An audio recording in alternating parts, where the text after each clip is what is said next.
আচ্ছা, আওয়ামী লীগের জাতীয় স্লোগান কি? জয় বাংলা। বিএনপির বাংলাদেশ জিন্দাবাদ।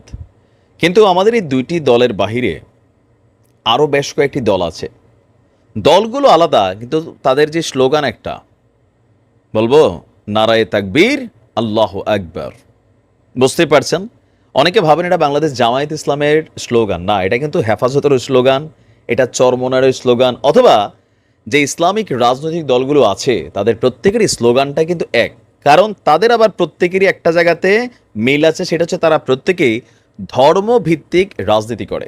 গতকালকে ইতিমধ্যে আপনারা জানেন দ্য ব্রেকিং নিউজ, সেটা হচ্ছে জামাত আনুষ্ঠানিকভাবে বিএনপির সাথে জোট বাঁধবে না ঘোষণা দিয়েছে, পাশাপাশি বিএনপিও ঘোষণা দিয়েছে। মির্জা ফখরুল ইসলামের একটা বক্তব্যের মধ্যে ছিল স্বাধীনতা বিরোধী এবং মৌলবাদী। এই শব্দটাতে একটা অংশ গেছে তীরটা জামাতের দিকে, আরেকটা গেছে কার দিকে? চরমনায় বা হেফাজতের দিকে। এখন এই পরিস্থিতিতে আইসা এর মাঝখানে ঘটনা ঘটল কি, কৌমির কিছু নেতা, হেফাজতের কিছু নেতা, আরও বিভিন্ন যারা বড় বড় নেতা আছেন, তারা জামাতের সাথে একটা মিটিং করেছিলেন, জামাতের আমির শফিকুল ইসলাম সাহেবের সাথে। এরপর এটা নিয়ে পিনাকিদা তিনি নিজেও একটা স্ট্যাটাস দিয়েছেন, আমি আপনাদেরকে দেখিয়েছি।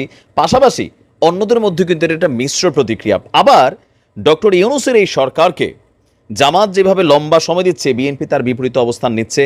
তো সকল কিছু মিলাইয়া এখন জামাত, হেফাজতে ইসলাম, চরমোনাই একটা গাঁট বাঁধতে যাচ্ছে। অলরেডি চরমোনায় ডাক দিয়া দিছে, কারে আহ্বান জানিয়েছে? মতনৈক্য দূর করে নারায়ে তাকবীর, আল্লাহু আকবার বলে আমরা জামাতের সাথে টেকসই ঐক্য গড়ে তুলতে চাই।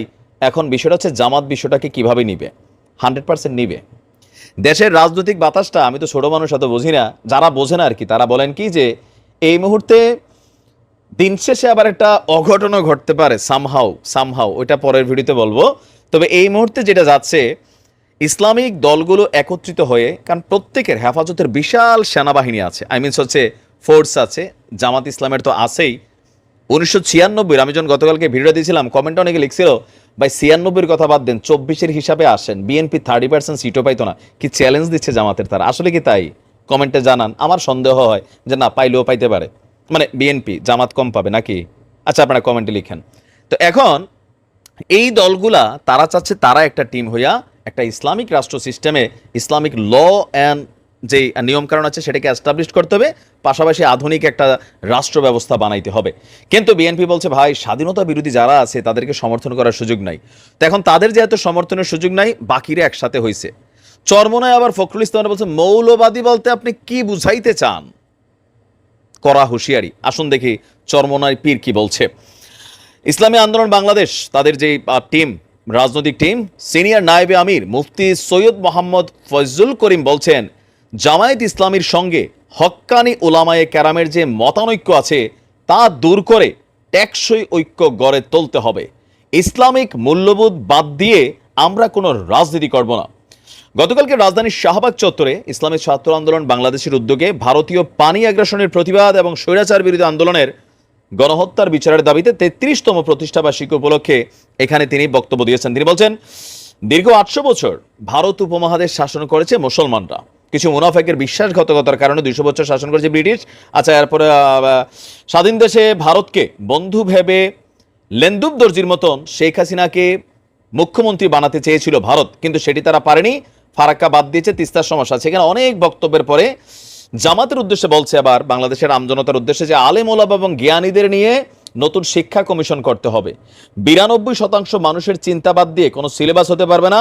ইসলামী মৌলবাদকে বাদ দিয়ে কোনো রাজনীতি হবে না। আগামীর বাংলাদেশ হবে বৈষম্য বিরোধী বাংলাদেশ, সবার অধিকার থাকবে। তো এখন কি করা দরকার? বলা হচ্ছে যে আপনার জামাত ইসলাম সহ, হেফাজত সহ, চরমোনাইদের এই টিম সহ আরও যারা ছোট বড় দলগুলো আছে একসাথে বসতে হবে আলোচনা সাপেক্ষে। এরা সবাই কিন্তু রাজনৈতিক দলই এই মুহূর্তে। তো তারা একটা জোট কইরা তারা নির্বাচনে আসবে, সিট আসন অনুযায়ী জনসমর্থন অনুযায়ী ভাগাভাগি হবে, সংসদে তারা একটা টিম হিসাবে যাবে।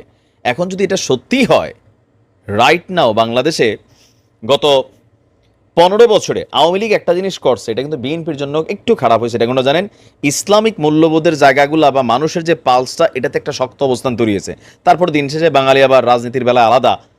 আপনি কি মনে করেন যে জামাত, চরমোনাই, হেফাজত তারা যদি একত্রিত হয়, বাংলাদেশের মানুষ কি তাদের হাতে বাংলাদেশকে নিরাপদ মনে করবে, নাকি সাবেক প্রধানমন্ত্রী বেগম খালেদা জিয়া বা তারেক রহমানের হাতেই বাংলাদেশকে নিরাপদ মনে করবে?